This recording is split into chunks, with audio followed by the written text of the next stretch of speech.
Welcome students, welcome to Manabadi videos.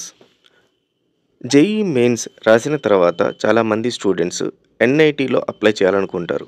మరి ఈ ఎన్ఐటీలో apply చేయాలంటే ప్రాసెస్ ఏంటి, ఎప్పుడు అప్లై చేయాలి, దీనికి టైం ఫ్రేమ్ ఎంత ఉంటుంది, అప్లై చేసే టైంలో డూస్ అండ్ డోంట్స్ ఏంటి అనేది మనం ఈ వీడియోలో చూద్దాము. జేఈఈ మెయిన్ స్కోర్ ఆధారంగా ఎన్ఐటీలో అడ్మిషన్స్ దొరికినప్పటికీ ఇంటర్మీడియట్ బోర్డ్ స్కోర్ చాలా ముఖ్యం.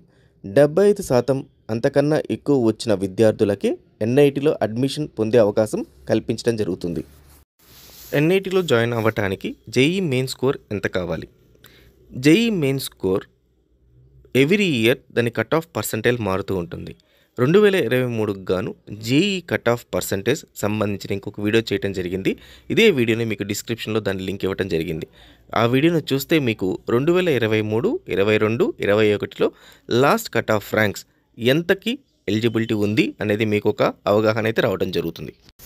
జేఈఈ మెయిన్ స్కోర్ ఎప్పుడు వస్తుంది అంటే జేఈఈ మెయిన్స్ రిజల్ట్స్ ఎప్పుడు వస్తాయి? జేఈఈ మెయిన్స్ ఎగ్జామ్ అయినప్పటి నుండి 15 నుంచి 30 రోజుల లోపల జేఈఈ మెయిన్స్ రిజల్ట్స్ రావటం జరుగుతుంది. జేఈఈ మెయిన్స్ రిజల్ట్స్ రాగానే నాకు ఎన్ఐటీలో అడ్మిషన్ వస్తుందా అని ఈ ప్రశ్నకు కాదు అని సమాధానం. ఎందుకంటే జేఈఈ మెయిన్స్ రిజల్ట్స్ వచ్చిన తర్వాత మీరు కౌన్సిలింగ్ కోసం అప్లై చేయాల్సి ఉంటుంది. ఈ కౌన్సిలింగ్ జేఈఈ అడ్వాన్స్ ఎగ్జామ్ కూడా అయిన తర్వాత జోసా అనే బోర్డు ద్వారా కౌన్సిలింగ్ అనేది స్టార్ట్ అవుతుంది. JEE mains first session, second session complete అయ్యాక మీకు ఆల్ ఇండియా ర్యాంక్ ఇవ్వడం జరుగుతుంది. ఈ ఆల్ ఇండియా ర్యాంక్ బేసిస్ ప్రకారం జోసా కౌన్సిలింగ్కి మీరు అప్లై చేసుకోవాల్సి ఉంటుంది. JEE mains first and second సెషన్లో మీకు ఎందులో ఎక్కువ మార్క్స్ వస్తే వాటిని జోసా కౌన్సిలింగ్కి కన్సిడర్ చేయడం జరుగుతుంది. జోసా కౌన్సిలింగ్ మొత్తం 6 రౌండ్స్లో కండక్ట్ చేయడం జరుగుతుంది. మీకు మొదటి రౌండ్ నుంచి కూడా సీట్ అలొకేషన్ అనేది ప్రాసెస్ నడుస్తూనే ఉంటుంది. మొదటి రౌండ్లో మీకు సీట్ నచ్చకపోతే సెకండ్ రౌండ్కి మీరు వెళ్ళవచ్చు. అంటే మొదటి నుంచి 5 రౌండ్ల వరకు మీరు సీట్ అలొకేట్ అయిన వాటిని క్యాన్సిల్ చేసుకొని నెక్స్ట్ రౌండ్కి పార్టిసిపేట్ చేసే అవకాశం అయితే ఉంటుంది. అయితే 6th రౌండ్లో మాత్రం అలాంటి ఛాన్స్ ఉండదు. ఇన్ కేస్ జోసా కౌన్సిలింగ్లో మీకు అనుకున్న ఎన్ఐటీ కాలేజ్లో సీట్ రాకపోయినా, అసలు పూర్తిగా సీట్ రాకపోయినా మీకు సీశాబ్ అనే ఇంకొక కౌన్సిలింగ్ ప్రాసెస్లో అవకాశం అయితే ఉంటుంది.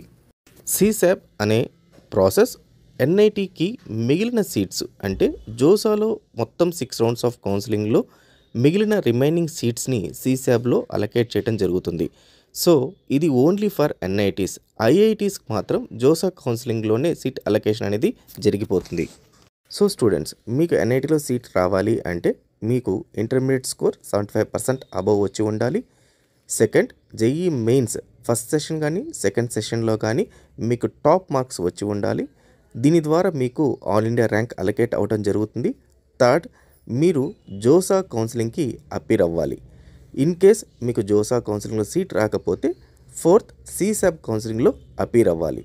సీశాబ్ కౌన్సిలింగ్ ద్వారా మిగిలిన ఎన్ఐటీ సీట్స్ ఏవైనా ఉంటే వాటిని మీకు అలొకేట్ చేయడం జరుగుతుంది.